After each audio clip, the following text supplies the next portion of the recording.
found the one, you should never give her up. I think it's the way life changes when in love, yeah. Hey soulmates, welcome back to another tutorial.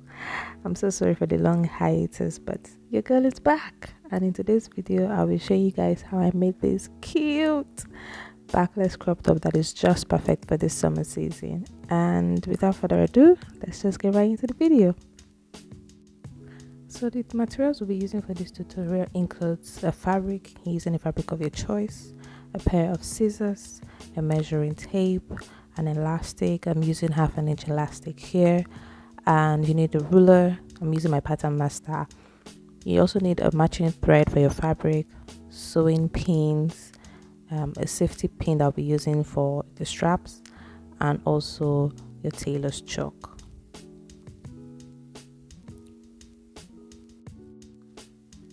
So the first step is to place your fabric on fold using half of your bust measurement minus 1 or 2 inches. I used 1 for mine, and then I measured the length of 10 inches.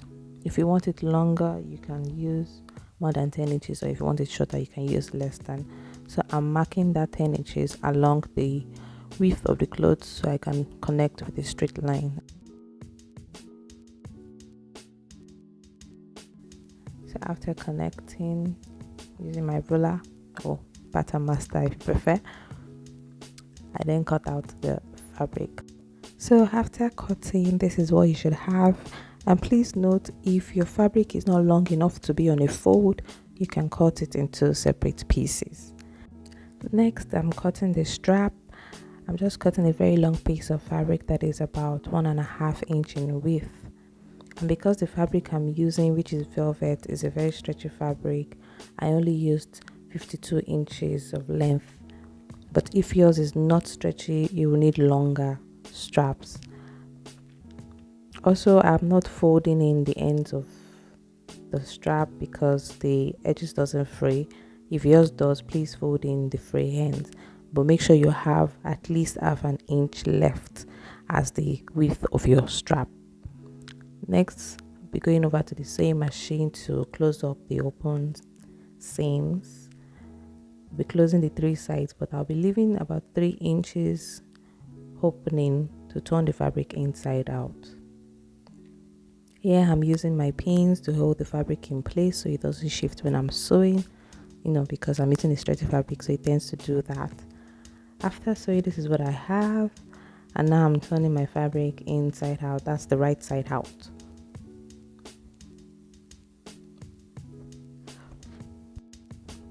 After turning my fabric right side out, I'll be folding in that 3 inches that I left, and I'll sew it close.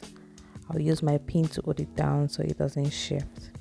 Also, if you have gotten to this part of the video, please give this video a thumbs up, and also do not forget to subscribe to my channel for more fun and interesting tutorials like this.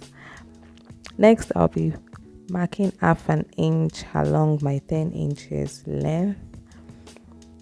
This is going to serve as a space for which the strap is going to pass through. I'll be doing this on both sides.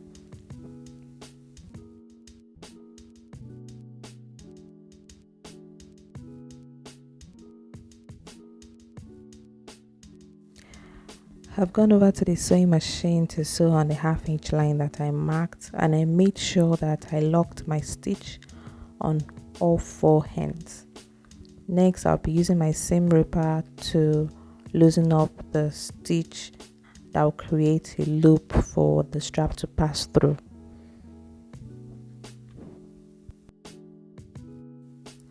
After creating the loops for the strap, here I'm measuring an elastic that is 4.5 inches in length.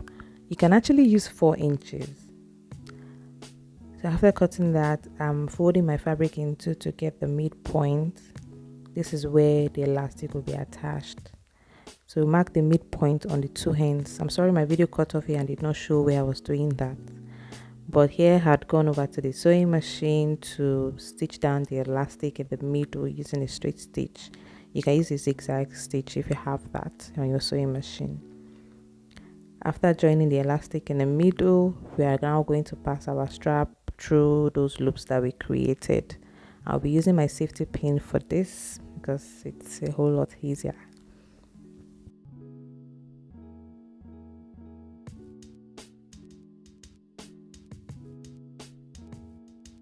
After passing the strap through those loops, we are pretty much done with the top. It's so simple, easy, and straightforward. It can be done in 30 minutes or less than even. I hope you guys enjoyed this tutorial. If you did, please give this video a thumbs up, leave a comment down below, and please don't forget to subscribe to my channel for more tutorials like this. And I'll see you guys in my next video. Bye.